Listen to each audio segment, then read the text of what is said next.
What's up, everybody? Celtic Scarecrow back with another video to get those 10s and 20 views.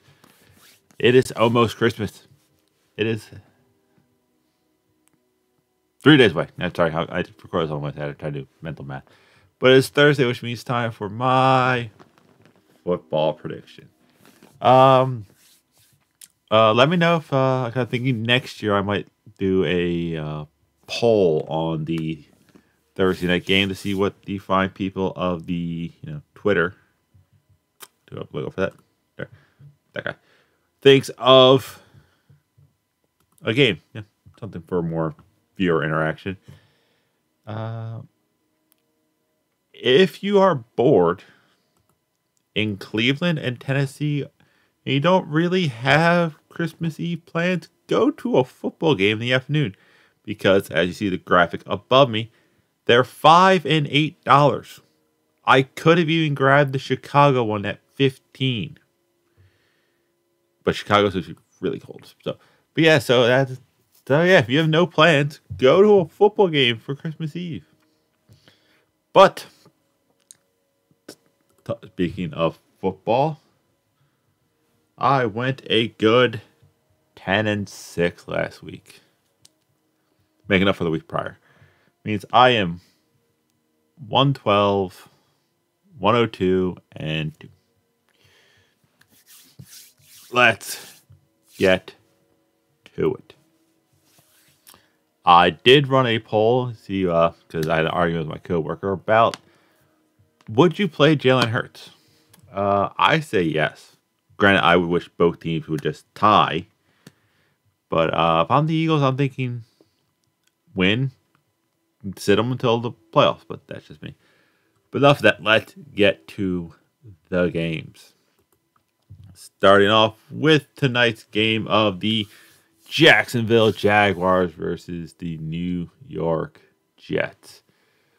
I'm going Jacksonville. They are hunting down the Titans, so they are definitely going to be playing something for Jets.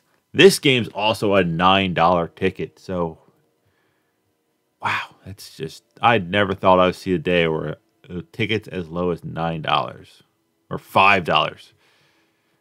But then again, I wouldn't want to see Deshaun Watson either. But yeah, Jacksonville. Now we have a lot of games on Saturday because football's trying to be slightly nice to some of their players so they can be home for Christmas. So we have a game that's supposed to be very cold. The Buffalo Bills versus the Chicago Bears. Buffalo. I'm not sure if they clinched the #1 seed for the bye yet, so I think they'll try to win this one. Next up, the cheapest game of the season, the New Orleans Saints versus the Cleveland Browns. I got it right this time. Aha! I'm going New Orleans. More or less, I want them to win, and so Carolina can get a better draft spot. I do not want the division. Someone has to win it, and I don't want it to be Carolina. The only upside if New Orleans slips down too far, I think Carolina will trade with the Eagles, who own New Orleans' pick, to draft the quarterback they want. But that's a completely different video. Next up, the Houston Texans versus the Tennessee Titans. Houston. They took both the Cowboys and the Chiefs to overtime.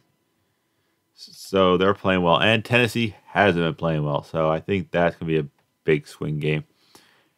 And it's only $8 to go. Why? I don't know. Next up, the Seattle Seahawks versus the Kansas City Chiefs.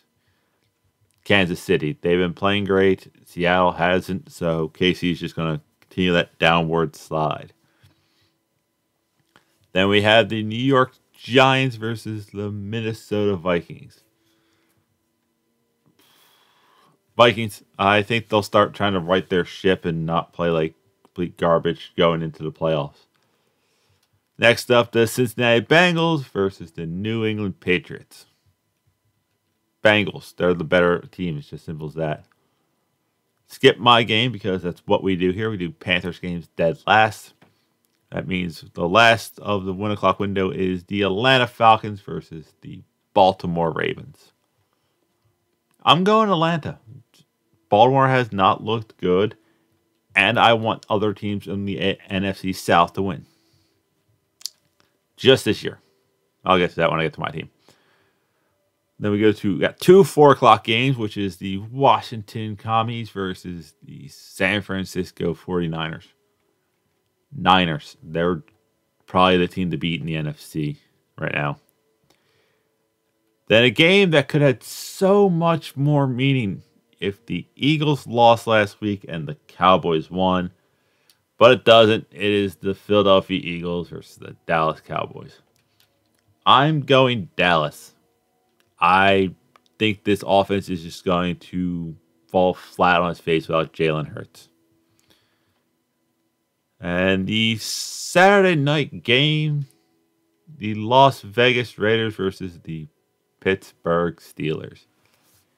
Steelers. I don't know why. I have put too much faith in Mike Tomlin. And we got 3 Christmas Day games. The first one being the Green Bay Packers versus the Miami Dolphins. Miami has not been playing well, and Green Bay still has a dark horse chance of making the playoffs.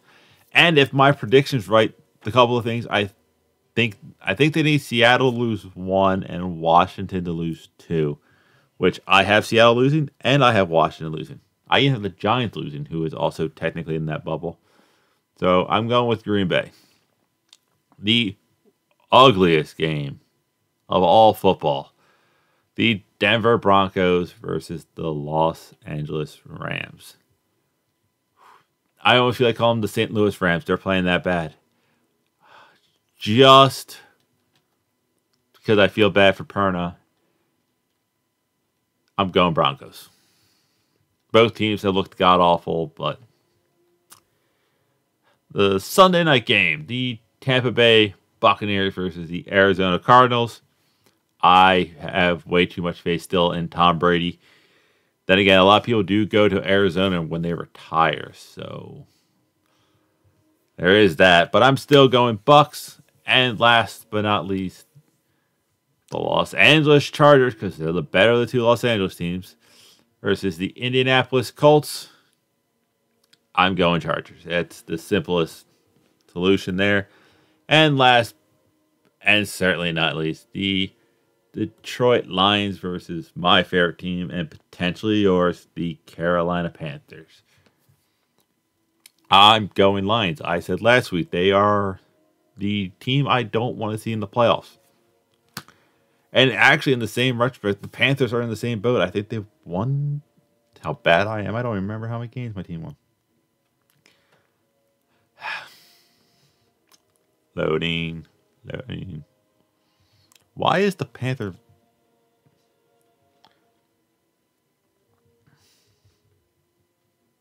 Yeah. Win. They won the last 3 games, so. But they kind of have sucked in every game against the major teams. So if I haven't changed the logo, I'm going Lions. The thing is, it's like, yeah, I watched Tom DeGrassi and he's like, I don't want teams to tank. I'm like, I honestly think Carolina is the right head coach and the right quarterback away from just dominating this entire division. Tom Brady probably not going to be in Tampa next year. That means they have no quarterback, no cap space, and a bad defense. New Orleans is just bad. They need a lot. No, they're a little bit ahead of Houston in that regard, but they need a lot of help. And Atlanta has a shaky defense, no offensive line, very few weapons, and an unknown at quarterback. Carolina has a good defense at times, an offensive line that's improving, weapons, a running game that looked better since McCaffrey left. So it's like, oh, get the right head coach, go after the right quarterback, take over the division for the next, foreseeable future until the other teams start getting better. But that's it. That's all I have. I hope you people have a good Thursday night. I'm going to maybe do 2 videos on Saturday. Well, 3. I always Dragon Ball Z goes on Rumble. I might just do another reaction as a gift from me to you. But until then, I'll see you weird people later.